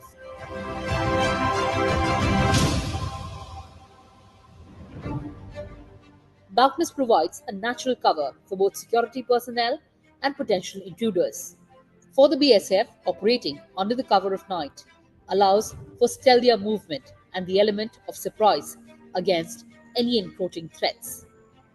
Several successful night operations highlight the effectiveness of BSF's strategies.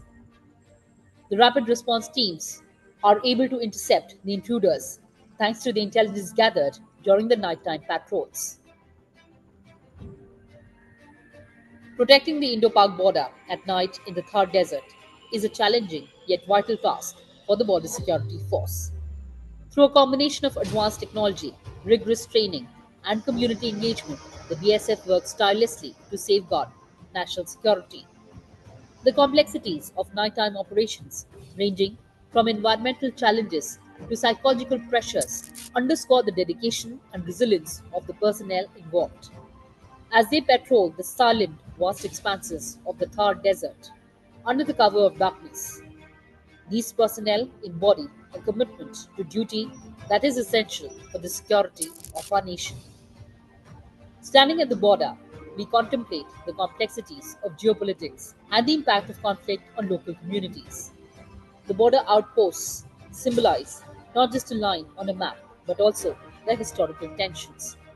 The harsh conditions of the Thar Desert are a constant presence in the lives of BSF personnel.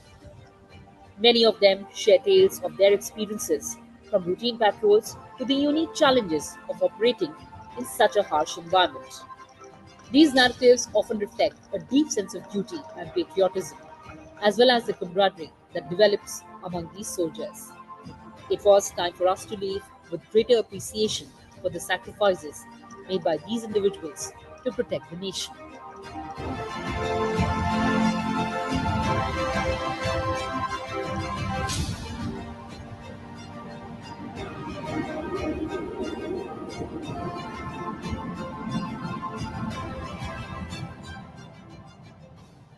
As I end my day, I'm taxed, stressed, exhausted, and scorched.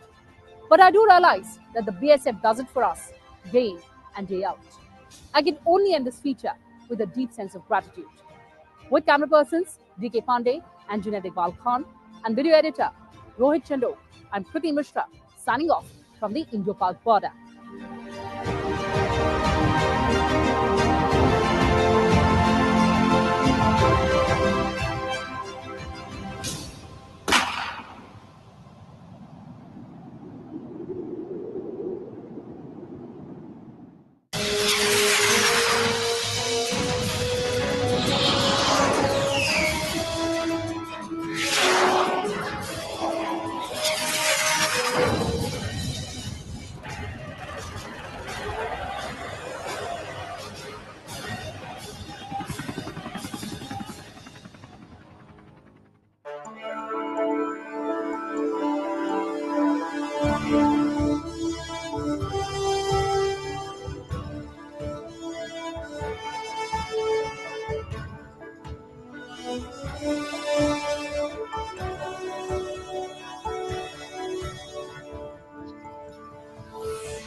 मैं भारत का संविधान हूं।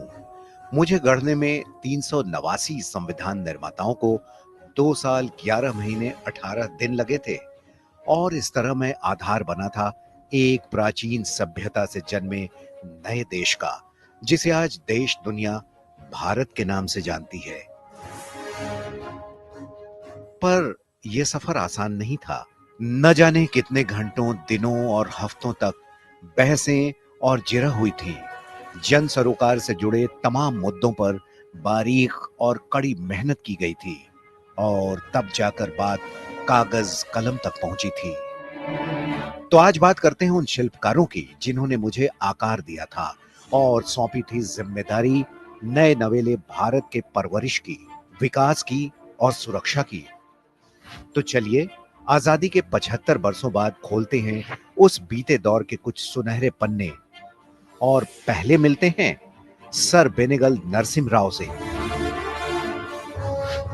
साल 1946 में आए cabinet mission plan के तहत आजाद भारत की शक्ल सूरत कैसी होगी, इस पर मीमांसा शुरू हो गई थी और इसको आकार देने की कमान सौंपी गई थी संविधान सभा के इन सदस्यों को जिन्हें प्रांतीय विधानसभाओं द्वारा सिंगल ट्रांसफरेबल वोट सिस्टम और प्रोपोर्शनल रिप्रेजेंटेशन के तहत चुना गया था। इस समूह का लक्ष्य मेरे गठन के मार्फत भारत के वर्तमान और भविष्य के बीच एक मजबूत पुल बनाना था। इस पहल में अनूठा योगदान रहा था सिविल सर्वेंट, न्यायविद और कूटनीतिज्ञ सर BN राव का। जैसा कि आप जानते हैं, मुझ में निहित मूलभूत अधिकार संयुक्त राज्य अमेरिका से, नीति निर्देशक तत्व आयरलैंड से और संसदीय व्यवस्था ब्रिटेन से ली गई है। इन सब का श्रेय BN राव को जाता है। 1946 में संविधान सभा का सलाहकार बनाए जाने के बाद राव ने करीब 60 देशों के संविधान पढ़ डाले थे और भारत के संदर्भ में जो उचित लगा उससे उन्होंने पहला ड्राफ्ट तैयार किया था। इस ड्राफ्ट में करीब 10 देशों के संविधान के संक्षिप्त अंश थे जिसे इन्होंने संविधान सभा के सभी सदस्यों को भेजा था। ड्राफ्टिंग कमेटी के अध्यक्ष डॉक्टर BR अम्बेडकर ने मेरी बुनावट में BN राव के योगदान को कुछ इस तरह महिमामंडित किया था। The credit that is given to me does not really belong to me. It belongs partly to Sir BN Rao, the constitutional advisor to the constituent